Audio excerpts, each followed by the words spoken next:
نننی چې زموږ کوم کلاس دی هغه د ویډیو امپورټ کولو حوالې سره دی چې موږ به په CapCut کې ویډیو څنګه امپورټ کوو. صحیح ده. دلته فرست اف آل تاسو په کار ده چې تاسو دلته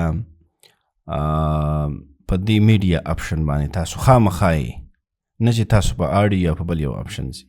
که تاسو میډیا ته رالی امپورټ به وي خو بهتره ده چې دا تاسو دلته یې. ټیک ده. چې تاسو داسې کولاو که نو آډیو میډیا راله او سب پروجیکټ راله. سب پروجیکټ مخکې نه چې تاسو کوم پروجیکټ کلی وي هغه تاسو بیا امپورټ کولی شئ. صحیح ده.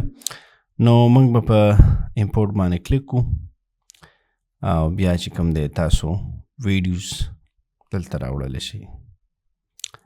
ټیک ده. دا فوټیج مثال په توګه ما راوړلو. دا پکچر دی. اوس تاسو غواړئ چې بل ویډیو راوړو یا بل دغه راوړو کلیک راوړو. تاسو بیا په دې باندې کلیک کړئ او تاسو بیا کولی شئ چې ویډیو راوړئ.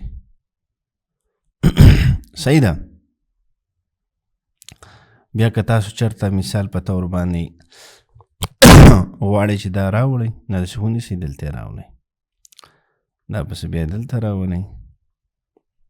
صحیح ده. او بیا دلته دا تاسو کولی شئ ایډیټینګ بیا په دې کې فردر تاسو نور ایډیټینګ کولی شئ. ټیک ده. همدې سره وکړئ. اجازه خپل ورور ته. خداحافظ.